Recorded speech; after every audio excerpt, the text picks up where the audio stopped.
selingkuhan ya, atau ditengarai berselingkuh tetapi tidak bisa diselesaikan secara baik gitu ya.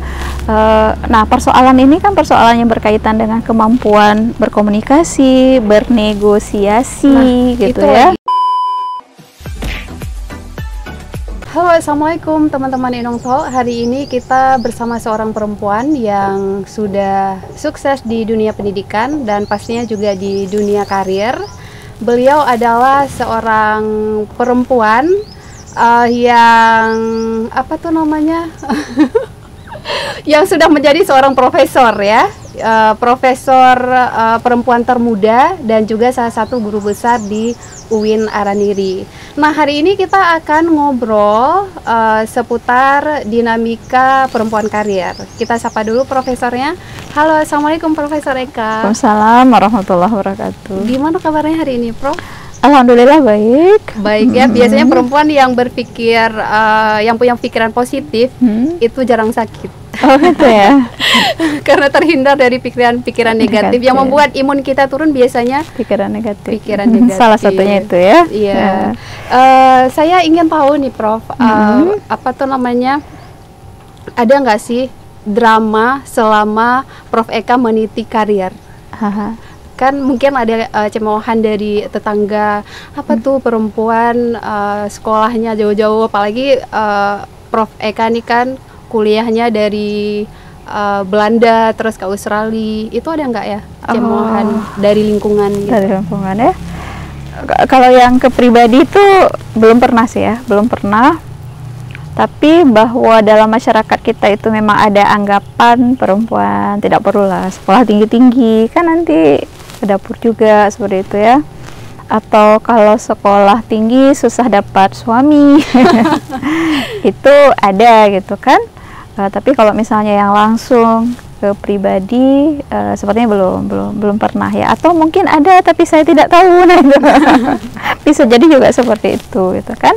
Tapi faktanya memang di dalam masyarakat kita itu kan ada kesan yang tidak cukup baik ya untuk perempuan yang sekolah tinggi kemudian pergi ke luar negeri terus itu misalnya kan. Nah, terus anggapannya itu bisa jadi nanti akan sibuk dengan karir dan kemudian tidak memikirkan untuk berkeluarga. Di sisi lain juga akan susah sekali orang mau menikah gitu dengan perempuan yang tingkat pendidikannya dianggap lebih tinggi. Nah, itu ada ya, persepsi-persepsi seperti itu ada di dalam masyarakat kita gitu. Nah, kita juga pernah dengar kayak gini, perempuan yang punya ambisi untuk berkarir itu menantang tradisi, benar nggak sih? Oke. Tradisi apa ya? Tradisi budaya kita. Budaya kita. Iya. Karena kalau kita lihat kebiasaan dari dulunya ya, tapi memang masyarakatnya kan agraris ya. Dan masyarakat di Aceh itu ya memang perempuannya dominan bekerja dalam konteks masyarakat pertanian ya, agraris. Aceh Besar misalnya itu cukup dominan juga perempuan bekerja ya, sebagai petani misalnya. Tapi yang menjadi masalah kemudian adalah itu pembebanan ganda ya, setelah di luar rumah kemudian di rumah juga seperti itu kan. Jadi kalau istilahnya itu double burden ya. Nah, itu yang terjadi. Tapi kalau misalnya mau di gali dengan sesungguhnya gitu, betul-betul tuh kayaknya dari dulu dengan tradisi matrivokality ya, kalau di dalam kajian sosial itu sepertinya perempuan Aceh ya, kalau kita bicara dalam konteks masyarakat Aceh dari dulu itu sudah banyak yang berkiprah ya di luar rumah gitu, dalam bentuk pekerjaan untuk pendapatan atau income generating ataupun ini yang lain. Kalau misalnya nih, ini sedikit glorifikasi sejarah ya, tapi melihat para pahlawan itu, para pahlawan perempuan maksudnya, nah itu kan pasti sesuatu yang kita katakan di ruang publik kan. Iya. Karena itu bukan hal yang bersangkutan dengan domestik, rumah tanggaan, artinya memang sudah dari dulu. Tapi barangkali ada persepsi-persepsi yang keliru. Jadi melihat perempuan tuh gini kayaknya, kayak ini koin ya, satu koin yang ada kedua sisi ya. Kalau misalnya dalam masyarakat kita ada tradisi yang memang katakanlah ya memberi ruang, tapi ada tradisi juga yang membatasi. Jadi dua-duanya itu ada melekat dalam satu entitas ya. Kalau misalnya kita umpamakan itu seperti koin yang punya sebelah ini ada mata uangnya, dua sisi. Ya, ada dua-duanya gitu ya. Nah, sekarang kita melihat yang mananya. Seperti itu.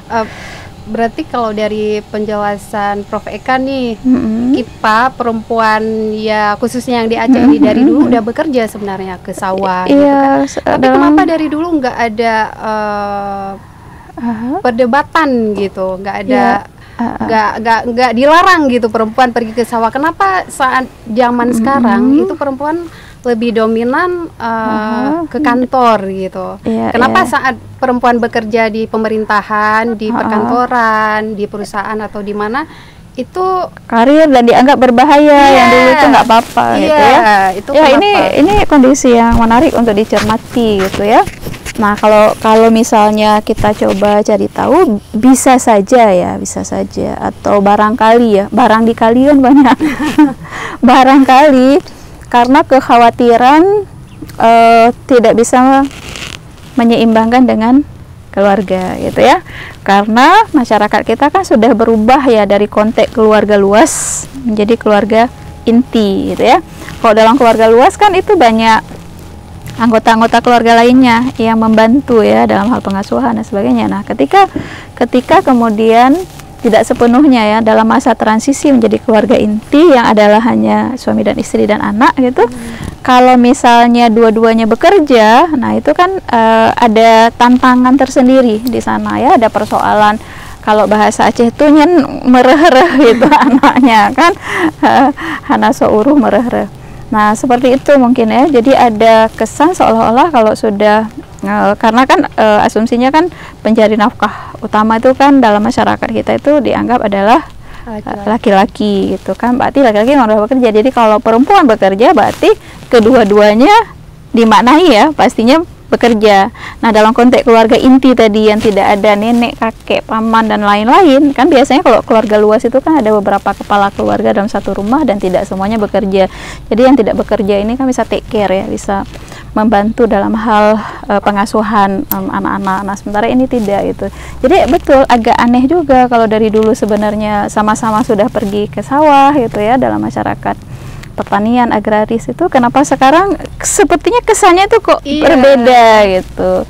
Nah, apa karena itu atau karena keterkaitan yang lain-lainnya lagi, misalnya dikhawatirkan nanti kalau udah banyak pendapatan kerhule dan sebagainya gitu. Nah, itu kan udah persoalan yang lain gitu ya. Nah, itu kan udah kita bahas kalau misalnya di dalam kajian itu relasi kuasa di dalam keluarga. Sebenarnya dengan prinsip ya yang sebenarnya juga dari agama itu juga bisa kita gali sebuah relasi yang adil ya, yang setara, yang equal seperti itu ya. Persoalan-persoalan tadi kan bisa ditangani secara bersama-sama gitu. Nah, ketika ini tidak bisa ditangani bersama-sama, maka disitulah muncul problem. Seolah-olah problemnya itu berawal dari karena perempuan bekerja, padahal bukan. Pada relasi yang tadi itu memang tidak terjalin dengan baik, secara setara. Ada satu yang subordinat, ada yang superordinat mungkin ya. Nah, sebenarnya dalam konteks apapun perempuan itu bekerja atau tidak, relasi yang seperti ini kan tidak sehat sebenarnya gitu. Jadi kita mungkin mendiagnosa secara salah ya kalau kemudian itu seolah-olah yang terlihat ya. Nah, misalnya faktor-faktor yang terjadi goncangan itu hanya karena perempuannya bekerja tanpa ada upaya untuk melihat ya secara lebih dekat seperti itu, ya mungkin persoalannya di relasi tadi ya memang tidak saling mendukung ya, satunya mungkin Mungkin sangat suami dominan. ada sebagian suami yang merasa insecure, Insecure, kalau pendapatan istrinya itu lebih lebih besar. tinggi, lebih aktif dan sebagainya. Nah, itu kan persoalan lain lagi kan. Nah, siapa yang mau disalahkan gitu ya? Kenapa harus yang disalahkan perempuan? Karena seandainya itu dibawa ke dalam konteks kan kita sama-sama ya gitu ya. Toh pendapatannya itu adalah untuk kebaikan, kesejahteraan keluarga, untuk pendidikan anak. Berhenti di situ selesai kan sebenarnya gitu. Dan makhluk Allah itu laki-laki dan perempuan kan sama saja, yang membedakan adalah takwa. Selesai di situ kan. Jadi emang kalau menurut Prof Eka, sekarang memang banyak ya, banyak banget memang akhir-akhir ini terjadinya perceraian dan kebanyakan istri yang menggugat. Itu faktornya apa ya? Apa karena istri merasa udah sering di luar rumah bekerja, terus dia merasa punya penghasilan, sedangkan ada sebagian suami yang tidak bekerja, itu pengaruh nggak ke angka perceraian yang terjadi saat ini? Iya. Jadi kan kalau kita ini melihat data gitu ya, kalau data di Mahkamah Syariah itu penyebab perceraian yang paling tinggi, yang pertama itu perselisihan yang terus-menerus, bahasanya seperti itu ya. Tapi ada yang mengatakan ya itu kadang-kadang KDRT juga masuk atas nama itu ya, atas nama klaster perselisihan yang terus-menerus. Tapi ada juga yang lain, misalnya ekonomi ya, seperti tadi. Ada juga persoalan KDRT, kekerasan ya dalam rumah tangga. Kemudian nanti ke sininya lagi ada narkoba dan sebagainya gitu kan. Nah, kalau misalnya mau kita lihat KDRT kan gak ada hubungannya. Kalau KDRT itu artinya gini kan, yang biasa menjadi korban tuh kelompok yang lebih lemah ya, rentan, biasanya adalah perempuan dan anak gitu ya. Jadi mereka jadi korban. Nah, biasanya yang merasa tidak tahan adalah korban ya. Maksudnya saya ingin melihat kenapa kalau misalnya faktornya KDRT, kenapa si istri yang menggugat? Ya pastilah karena dia dalam posisi sebagai korban yang mungkin sudah tidak tahan gitu ya. Nah, kalau misalnya penyebabnya ekonomi. Nah, di sini ya. Tapi kadang-kadang penyebab ekonomi ini juga tidak berbalut itu tadi, harmoni dan komunikasi yang baik ya. Misalnya gini, ada kalanya kan si suami yang mungkin tidak bekerja, istri bekerja, dan di saat yang lain nanti sebaliknya. Kan bisa saja situasi seperti itu terjadi ya. Kita kan nggak membayangkan bahwa semua orang tuh PNS, kan enggak gitu ya. Ada orang yang di PHK dari perusahaan, ada kondisi COVID, ada kondisi bencana dan lain sebagainya gitu ya. Nah, kalau misalnya dari awal semangat membangun rumah tangga itu adalah bersama-sama gitu ya, seharusnya ketika ada suka dan duka itu juga bersama-sama. Tapi ada memang persoalan-persoalan yang tidak bisa terselesaikan, tapi itu berkaitan dengan soft skill ya. Masalah komunikasi ditambah lagi dengan kemajuan teknologi gitu ya. Jadilah teman tapi mesra. Tapi kan karena ketidakdewasaan menyikapi persoalan itu akhirnya larinya kemana-mana. Itu maksudnya terjadi perselingkuhan ya, atau ditengarai berselingkuh tapi tidak bisa diselesaikan secara baik gitu ya. Nah, persoalan ini kan persoalan yang berkaitan dengan kemampuan berkomunikasi, bernegosiasi gitu itu ya. Lagi. Katanya kalau perempuan yang bekerja di luar rumah itu rentan terjadinya perselingkuhan, benar nggak sih? Kalau saya kan karena kita sebagai orang ini ya, peneliti ya, katakanlah ya, kepengennya itu asumsi itu berdasarkan bukti ya, setidaknya data seberapa sih gitu ya. Kalau masalah perceraian siapa yang menggugat dan ini itu hal yang lain ya, tapi dari dulu cukup tinggi sebenarnya juga perceraian di dalam masyarakat ya. Bahkan kalau dari generasi nenek-nenek dulu itu kadang-kadang setelah menikah dengan ini bercerai, menikah lagi dengan itu. Jadi kita tuh jadi punya beberapa keluarga tiri itu banyak dulu ya. Artinya memang pencatatannya kan tidak harus seperti sekarang bahwa bercerai itu ada surat kuning ya istilahnya itu. melalui pengadilan. Mungkin orang dulu bercerai ya sudah bercerai dengan ikrar talak dan sebagainya, Tanpa atau proses hukum. tidak ada dengan penetapan inkrah hukum dari mahkamah, sehingga kita tidak banyak tahu. Jangan-jangan dari dulu juga sudah ada bahwa siapa yang menggugat sekarang terkesan perempuan, sekarang juga kalau mau diklaim itu karena perempuan bekerja, harus dicari tahu yang menggugat itu apakah memang banyak perempuan bekerja, atau yang ada juga yang perempuan tidak bekerja, tetapi lebih pada persoalan itu tadi, visi misi dalam kehidupan rumah tangga yang kemudian wah ternyata kita berbeda gitu, Iya. tidak sama. Kalau Prof sendiri selama berkarir itu keluarganya kayak gimana? Abaikan nggak sih? Suaminya pernah protes nggak? Ini anak ini anaknya belum makan atau apa bla bla bla segala macam, atau dari pihak ibu mungkin yang merasa jangan terlalu mengejar karir, keluarga juga harus diutamakan. Ada terbengkalai nggak sih keluarganya?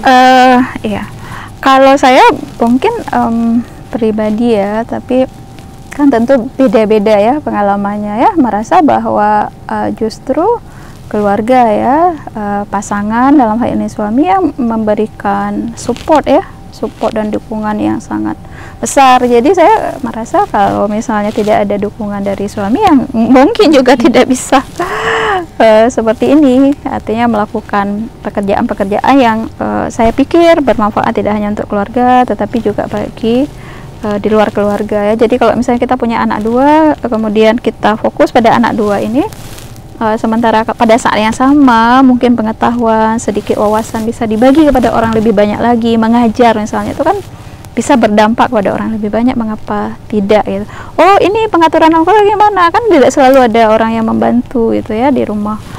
Itu tadi saling berbagi ya, antara suami dan istri. Jadi fleksibel aja, barangkali ada saat-saat yang barangkali suami harus take care anak, dan begitu juga pada saat yang lain saya take care anak. Jadi yang penting kalau sementara sih saya melihat ya, salah satu kuncinya ya pada komunikasi. Jadi kalau ada masalah itu ya dikomunikasikan, jangan mengkomunikasikan dengan para pihak yang lain seperti itu. Jadi kembali lagi ke cara gimana kita berkomunikasi ya. Iya, salah satunya itu di samping itu kan nih harus ada visi misi nih. Kita berkeluarga bukan I love you, you love me, will you marry me, bukan itu kan, bukan sekedar itu. Oke, kita akan membentuk rumah tangga, mau dibawa kemana kira-kira kayak kalau lembaga itu resmi kali istilah visi misi gitu ya, tapi ini sama-sama nggak tujuan kita nih membawa rumah tangga itu kemana gitu, sama nggak gitu.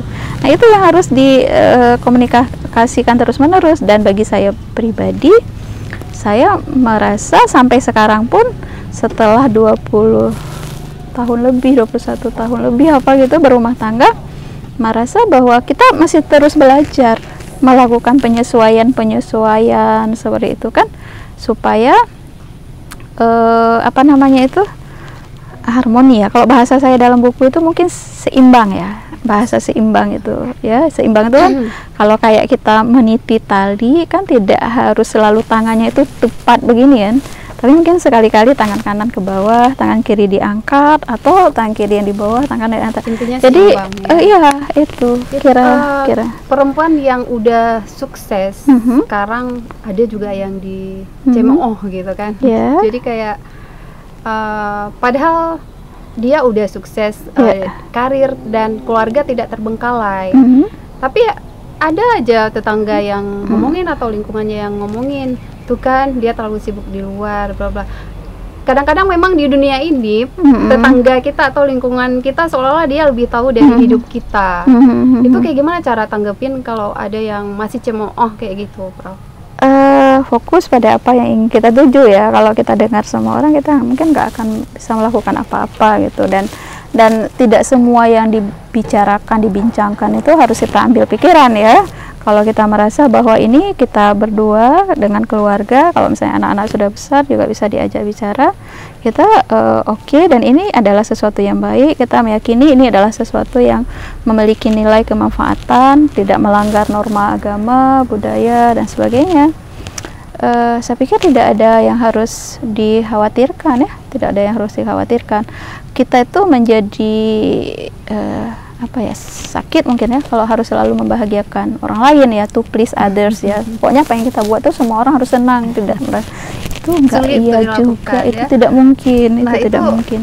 Gimana tips atau saran untuk perempuan-perempuan di luar sana yang lagi meniti karirnya, yang lagi berkarir agar tetap semangat, tetap optimis, itu gimana? Ya, kalau saya sih melihat, kalau misalnya sudah dalam posisi emang punya karir, terus punya keluarga gitu kan, bagaimana mentransformasikan keluarga, memastikan keluarga ini menjadi support system yang baik, dan itu menjadi tempat ya dimana kita bertumbuh bersama-sama dan harus terus belajar. Tidak selesai itu hanya merasa wah ini udah lewat 5 tahun kayaknya krisis badai itu telah berlalu. Enggak seperti itu. Problem itu beda-beda di dalam setiap fase kan. Ketika 10 tahun sudah mapan secara ekonomi, ada godaan pihak ketiga misalnya. Setelah 15 tahun sudah lain lagi, ada persoalan nanti tiba-tiba tidak ada lagi pekerjaan atau penyakit ya yang sudah mulai menghinggapi dan sebagainya. Tapi kembali lagi pada kalau di dalam Al-Quran itu kan membangun keluarga itu litaskunu ilaiha ya, ada sakinah, mawaddah, warahmah. Tapi khawatirnya kita sering mengucapkan itu, tapi kemudian kita nggak tahu itu maksudnya apa sih. Sakinah itu kan tenang ya. Cuman tenang di sini apakah maksudnya tidak pernah bertengkar, atau tenang di sini sebenarnya iya sih ada ria-ria, tetapi stabil gitu, tenang kembali setelah ria gitu. Ada kata-kata motivasi untuk pemirsa Indomfood? Oh ya, terus belajar, karena memang kehidupan ini tidak berhenti mengajarkan kita banyak hal. So you should not stop learning because life never stop teaching ya. Mungkin itu kali ya, itu saja. Ya, makasih atas waktunya hari ini, Prof. Kami tahu Prof sangat sibuk tapi mau meluangkan waktu untuk Indomfood. Teman-teman, untuk topik hari ini sudah selesai ya. Jangan lupa subscribe, like dan share. Tunggu episode-episode yang menarik selanjutnya. Tetap kita akan hadirkan cerita-cerita yang inspiratif dan memotivasi kawan semua. Assalamualaikum warahmatullahi wabarakatuh.